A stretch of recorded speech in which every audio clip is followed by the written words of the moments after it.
Welcome to K-State Now with Kansas State University President Dr. Kirk Schultz. I'm Richard Baker. The legislative session is over. Is that a relief or not? It's absolutely a relief. The longest legislative session in Kansas history. We didn't know what was going to happen to higher education until simply a few days ago. And it's certainly been the most stressful and dysfunctional legislative session that I've seen in my 6 years in the state of Kansas. I've been here a lot longer than that, and yes. So where does the budget for Kansas State University stand right now?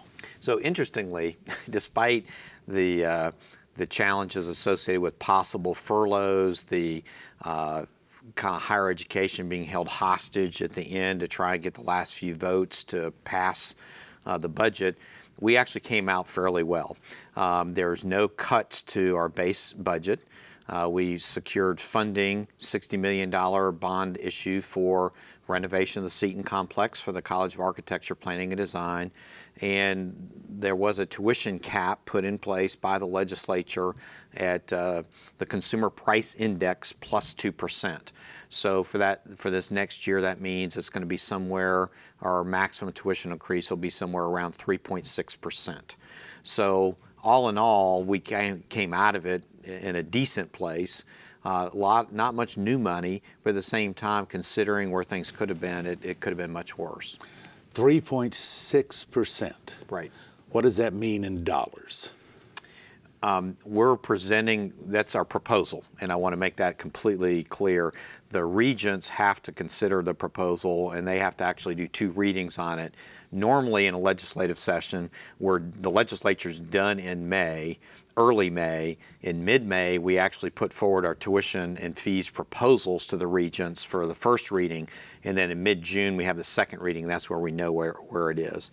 Right now, it's a proposal that we will be giving to the regents for the first time tomorrow, and then they'll have a chance to comment on there. So we'll know more about what exactly that means to all of our students probably later in the week. The reason that I'm mentioning it this particular way, there's also some fee proposals that are being put in place that are not part of that 3.6%. So there's a fee proposal for the College of Engineering, the College of Business, the College of Human Ecology. Interestingly, all 3 of those fee proposals are focused around one thing only, and that's to increase the number of faculty in those colleges. So the fees are not for faculty plus a bunch of other things. They're to basically increase the number of faculty, and 3 of our colleges have grown a great deal, and the number of faculty has not kept pace with the new students that we have. So there's a possibility, not a good one, that tuition would be limited to 3.6, but fees could be imposed all across campus with no limitation. That's correct.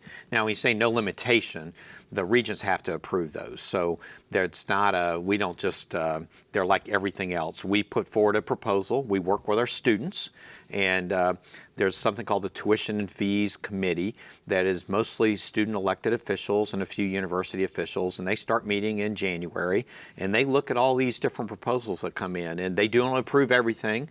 They don't approve everything at the level that is requested by deans and different units and things like that. And so when we present something to the regents, it's done with our students. We do not entertain a single fee for anything that the students in that college have not voted and said that they think it's a really good idea. So the engineering student governing group had to meet with the dean and others and say, what's the fee going to be used for? And yes, we're going to give our approval to that. So that's a first step. That has to happen. Then it goes to the tuition advisory committee that looks at things on a university basis. They have to approve it as a recommendation made to me, and then I forward it. So when we talk about fees, I want everybody out there to realize that they're carefully done with input and direction from our students. These are not things that I just kind of write in there as an arbitrary number because we happen to like one college and don't like somebody else. It's a very careful process. The span of this legislative session, it seems to me, has taken a toll on morale, if not just at Kansas State, at all of the regents, and for a couple of reasons. One, wasn't there some point during the session when the Brownback administration talked about defunding higher education? Yes, that was near the very, very end. That was in the last week, as a matter of fact, because they couldn't put together a tax package to close the budget, and that was one of the things the governor and his administration put out, is maybe we can line item out all the university funds, and I think it was a political ploy, but I don't know that. As I explained to several folks earlier today, essentially we walked up to a cliff twice, looked over the edge, and almost jumped. It was that close. The first was we had to put out a whole bunch of letters to every faculty and staff member, every employee of Kansas State for a potential furlough. And we waited until the very last minute, hoping that the state would come through with a budget and we wouldn't have to furlough people. But it turned out we still had to issue those letters on last Friday. What kind of a morale issue are you going to have when you get a letter and I get a letter that says you're not essential, your colleague down the hall gets one that says they're essential? At the end of the day, we didn't have to do furloughs, but everybody took the political hit of going home that weekend not knowing if they would be furloughed Monday or if they would be here Monday. That's one thing that's a huge morale hit. Then the second thing is, after you get through that, they can't agree on a budget, and we start hearing, well, if you don't agree on a budget, if the legislature can't put a tax package together, we may just cut everybody 6-7% and send everybody home. So I think the damage that has happened during this legislative session is going to be long-lasting. I think it's going to hurt higher ed's ability, not just K-State, but KU, Wichita State, all the universities, our ability to recruit people from out of the state of Kansas that don't have Kansas roots. People have seen this on national television, and it's going to affect our ability to recruit and to retain outstanding talent and leadership. So if you were considering a dean's position or a vice president's position or department head's position, right now, would you want to take a job in Louisiana, Kansas, or Wisconsin? Most people would say probably not, because that doesn't look like a great place to be. So I'm worried not just about our current people, but I'm worried about what this means in the future. One of the interesting things about the furlough was how some K-Staters saw them. And one individual in our department told his boss, furlough me and not him. Mm-hmm. I can get by, he can't. Right. We had that occurring across our campus. It was amazing the number of people that emailed in and said, look, I've got somebody else in my department. And what we did, and this is important for everybody to realize, when we do furloughs, you do it by position, not person. And that's, people want to take it personally, but a lot of times it's got to be positional. You've got to have your student life people here during the week that you're doing orientation. You can't say, well, we're going to furlough the student life people and we can't have new students come during that week. So it's important for people to realize that. Now, people still take it personally, but we had a lot of people that came through and said, look, financially we can afford, if there needs to be a furlough, take this person there. We appreciate people stepping up and doing that, but it was very important for people to realize we had to do that. The second thing that everybody needs to realize, we didn't have a furlough process in place at Kansas State. We'd never done one, didn't think we would ever have to do one. So Cheryl Johnson and Human Capital Services basically were building a furlough process during the week to be ready for Friday if we had to issue letters. So the good news, if there is any, is that we now have a process. We're going back out and asking people what was good and bad about it. So if we ever have to do this again, for any reasons, we at least got something everybody knows about. But that furlough process was built in about 3 days. One other thing that maybe I shouldn't worry about, K through 12 has been hit real hard. Mm-hmm.